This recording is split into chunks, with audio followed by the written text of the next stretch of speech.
LEGO has recently brought back Lord of the Rings with the massive Rivendell set from last year, and we'll have another huge set in Barad-dûr coming in just a few months from now. While these sets are no doubt great, I wish we had some more affordable sets out to buy. One of my favorite lineups of sets that LEGO makes are the battle packs. You get a nice little build and some minifigures for around $20. They're a great way to dip your feet into LEGO without having to spend half a grand on plastic bricks. So today we're going to be making 3 custom Lord of the Rings battle packs. We're going to make the Rohirrim, some Knights of Gondor, and an Orc battle pack, all with their own unique builds and minifigures. So let's get into it. To start, I think we should make the Riders of Rohan. For the minifigures, I'm going to be referencing this piece of concept art that I really like. The torsos that I've chosen are these Viking ones that match well with the concept art, and each of them will get their own pair of legs for some more variety. Now, to really sell them as the Riders of Rohan, they're gonna need some helmets. There's actually a mold made specifically for them, but I don't have any, so I went with the next best thing. These are some custom printed Viking helmets, and I think they work perfectly for the Rohirrim, actually matching some of the shots from the movies better than the official LEGO ones do. Now, normally battle packs include 4 minifigures, but for mine, I've only added 3. That's because I wanted to include some animal mounts with each pack. LEGO will generally count an animal of this size as the same value as a minifigure, so I think it makes sense here. So obviously the Riders of Rohan will be getting a horse with a green flag attached to it. For the actual build of the set, I wanted to go for a wall at first, similar to the one that LEGO made back in the day, but I thought that might be a little bit boring, so instead we're going to be making a guard tower. I'm going to lay down some wooden beams on each corner so that we can then add in these mossy stone walls to it. To texture these walls, I've went with ingot pieces, masonry bricks, and a couple of headlight bricks. This combination, in my opinion, just works way too well for basically any scale of castle mock. And it's also a pretty affordable way to get a nice amount of detail into your walls.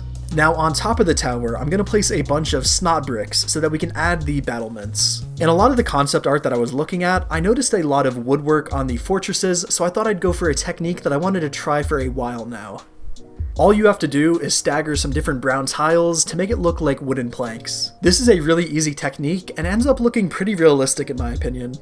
To finish off this tower, all we're going to do is add a green and gold flag and we are done. I am super happy with how this battle pack turned out, and it's given me the itch to buy the Theoden minifigure, but he's just way too expensive right now. Here's to hoping LEGO makes an official Rohan set sometime in the future. Okay, so next up we've got to make an Orc battle pack to go against the Rohan one and the Gondor one that we'll make later. In the original LEGO Lord of the Rings theme about a decade ago, we got a couple of different orcs. The 3 that I'm going to focus on in this battle pack are the Urkai, the Mordor orcs, and the Moria orcs.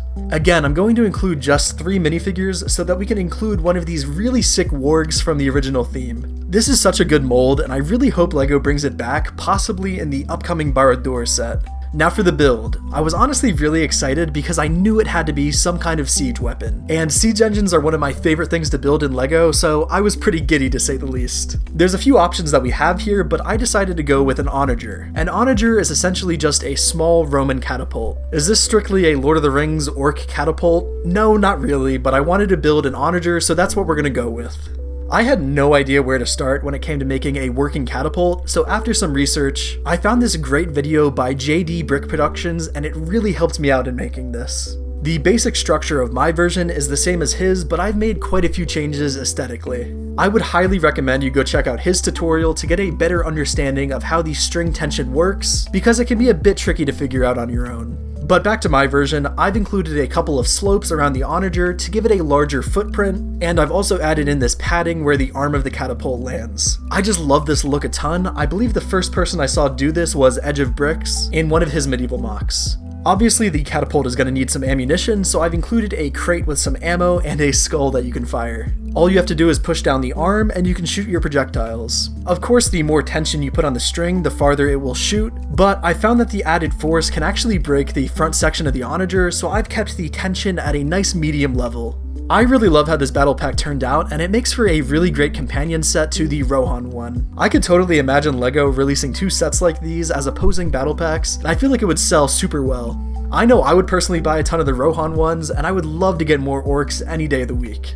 Okay, and for our final battle pack of the day, we have the Knights of Gondor. When I was planning out this video, I could not think of a third battle pack to make that would make sense. At first I tried making an elf one and it just didn't feel right, then I considered doing a dwarf one and I felt the same. Then finally, I remembered that fellow YouTuber Bricks and Dice made a digital mock-up of a Gondor battle pack last year. I finally had the inspiration I needed and I got to it. For the minifigs, I knew that I wanted to make some knights similar to the ones in his video. And I came up with these. Ideally I'd be using this breastplate, but I only have one right now, so I went with the plain ones for the time being. Making the Knights of Gondor is pretty tricky because we don't have the molds available to make an accurate helmet, but this is close enough in my opinion.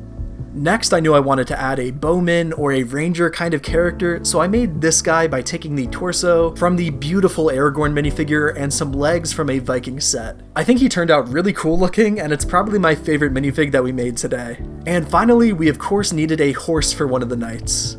In Bricks and Dice's video, he made a destroyed section from the Wall of Minas Tirith, and I thought that was such a great idea. So I've made a version of my own. I've kept mine a lot smaller because throughout the process of making this video, I realized that the first two builds were probably a little too big to fit inside of a $20 battle pack, and I am trying to keep these as realistic as I can. So this wall section is pretty small, but I like the way it looks. I've taken some inspiration from the recent Snowtroopers battle pack, and I think it turned out pretty decent. I've got a nice amount of detailing in the walls with some gray and white bricks. I would have loved to include some white masonry bricks, but I just don't have any in that color right now, so I went with gray. Along the back of the wall, we have another bow for the ranger and a flag on the right side. I'm honestly pretty surprised by how much I like this pack in the end, and I think it looks even better once you add in some of the orcs from the other battle pack and their catapult. Because that's what I was really trying to go for when making this video. I wanted to have a couple of battle packs that you could put up against each other and make your own battle scenes. Some of my favorite LEGO childhood memories were when I would combine old Star Wars battle packs into a diorama on those massive gray base plates. I'm sure I have some super cringy videos doing that when I was a kid somewhere on an old camera. Anyways, I loved making these battle packs so much, and I'd highly recommend you try making some for yourself. They are such a great way to practice your mock building at a smaller scale. But with that being said, I would die for LEGO to make some official ones, especially for the factions that we didn't get in the original theme. Some new molds and prints for the Knights of Gondor would be a real treat. Please let me know if you have any ideas for future LEGO Lord of the Rings videos because I am really getting into it right now and would love to hear what you all think. And as always, thank you so much for watching.